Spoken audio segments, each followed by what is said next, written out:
A lot of beers. How many gallons? Okay, I'm going to let Mary answer it. 325,000. And so here's what I do. I use executive director math. 3 acre feet. I round it up to, let's call it 1 million gallons per acre per year.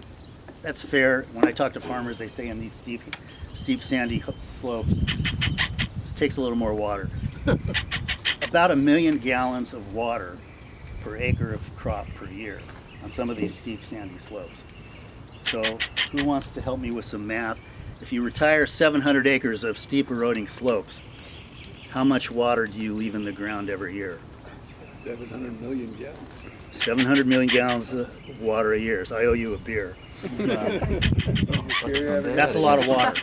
You know, that winds up being based on the studies that Monterey County did in the mid 90s. That's about 30 or 40% of the projected overdraft for this area. And so that's when I talk about converging interests. That's the kind of thing that we're looking for, right? That you're trying to solve multiple problems at once. So here's a place that is stupendously rich in habitat and wildlife. It has overdrafted aquifers. It has valuable farmland. We're trying to balance that equation. So as I said, we've reconfigured these farms. We're saving 700 million gallons of water a year that we're leaving in the ground. And we're recreating stupendous wildlife habitat in one of the richest parts of the coast of California. John, you have a question. Mary is not a member of the club, so a lot of people don't know who you're talking about over here. Mary Everybody knows Bannister Mary. is Katie Bannister's sister and former, director? General manager of the Pajaro Valley Water Management Agency, Management. Thank you. better known as PVWMA. She did a wonderful job when she directed that, and I learned a lot from you. But I think for us, for a lot of us, for those of us who live in the central part of the bay, we're 100% dependent on groundwater. And so you know, you've been reading in the paper, some of you may have lands that are subject to this. You know, we got to balance this equation. This is serious. And with climate changing, if we don't balance groundwater, we're in trouble. So I'm happy that we've found some convergence here in Elkhorn Slough.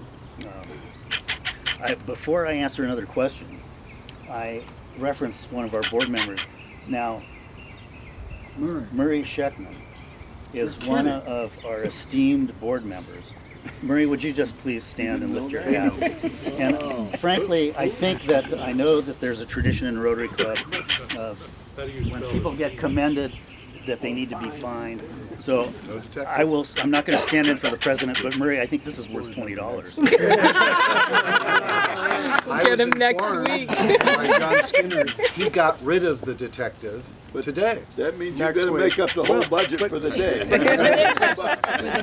Yeah, I'm not sure about that. I think that there are special rules that apply in the Cosmic Center. But Mark, we'll make sure that the detective next week has a good memory Okay, that's about good. this conversation. I'll actually have Okay, a Murray, I'm going to send a note to the detective. No, I'd like to share with you this map.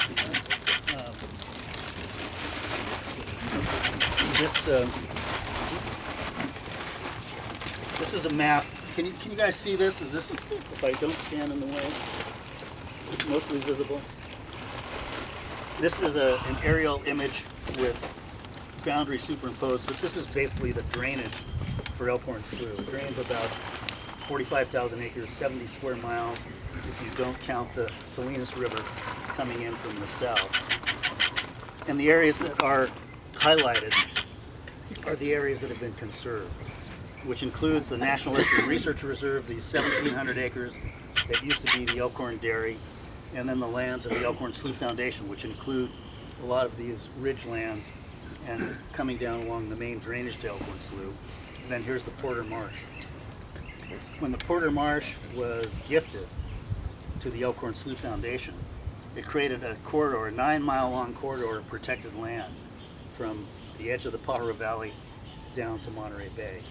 So this was truly an extraordinary, transformative gift. And I think it is my pleasure and privilege, and I consider it a responsibility to honor that legacy. You know, that we depend all these community organizations, all of us nonprofits, depend on the interest, the engagement, and the generosity of the community. But this is one of those extraordinary cases. This is quite an asset. We are working now on fundraising to do some house raising. So we're raising money to lift up the house and fix the foundation and turn this into a community center. So right now, the tectonic activity has blown this over. Right now, we've been working with Hall District Elementary School, which is right down here at Sill Road. Where am I? The kids from Hall School, any alumni from Hall School? Hall District School? I mean, these kids are amazing, amazing kids. But if you go to Hall School, right down the road here on Sill Road, the playground is 90% asphalt. Here. And so we worked with the principal, and the Elkhorn Slough Foundation owns thousands of acres of land across the street. So the kids come across the street, we have a crossing guard, and right here on this property, there's a massive spreading oak that we turned into an outdoor classroom. The canopy comes down to the ground, and there's like a little opening, kind of like a little tunnel. So these kids come across the street, come across Hall Road from their asphalt parking ground. They walk down along the creek. There's this huge tree coming down. They walk through this little opening. They're standing under this huge oak canopy, and they get quiet. These energetic kids get quiet. It is unbelievable. And we've been developing curriculum so the kids explore this property. So we're working on building a trail along that side of the creek that will link Hall School through our little outdoor classroom right here to the Porter Ranch. And so creating in this home a little community center, a place where the kids can both learn about the natural history but also the cultural history of this place is one of our goals. And so you'll be hearing more about that as we get the word into the community. We're partway down the fundraising path, but not all the way there. But we're really excited about this, and I think it's a way to honor the legacy of the Porter family and the history of this place, thinking about Mariano and the people who even preceded him. But I'll put this map back in the little wind Before shadow. you put it back, I have one question. Would you tell us a little bit more about where the salt intrudes in the Elkhorn Slough? Obviously coming in from the bridge by the plant, by the PG&E plant down there, that is tidal and it has salt in it there. But this upper part historically has been into freshwater, and that's been one of your issues, I believe, and how to keep that for grazing purposes. Yeah, no, Hal's talking about the basic plumbing of Elkhorn Slough. You know, in 1946, the Army Corps of Engineers built the jetties to create Moss Landing Harbor. So prior to that, the mouth to Elkhorn Slough was north, up by Jetty Road, you know, where the Capurro property is, if you're familiar with that. And so the Salinas River and Elkhorn Slough shared a common mouth to Monterey Bay. Sometime 1908, 1910, the winter flow to Salinas was diverted down to Mulligan Hill to the south. Now the summer flow, when there's a sandbar over the mouth of the Salinas River, the flow comes back the old river channel and comes out through the mouth of Elkhorn Slough.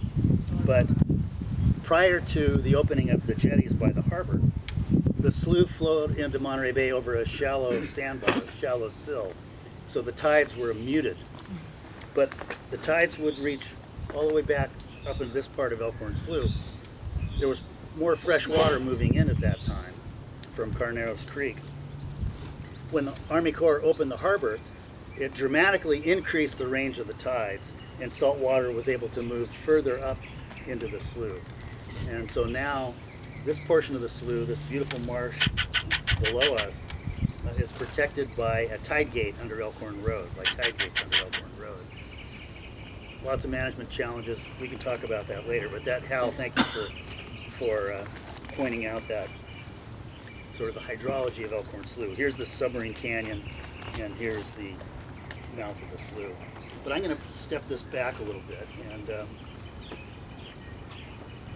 I think I'm happy to answer questions. I want to introduce two of my colleagues, Dash Dunkel and Connor O'Hara, who are the stewardship team, 2/3 of the stewardship team for Elkhorn Slough, taking care of all this land. This is Connor's third day on the job, and so don't say anything that would scare him away. We need his help. Any of them live here?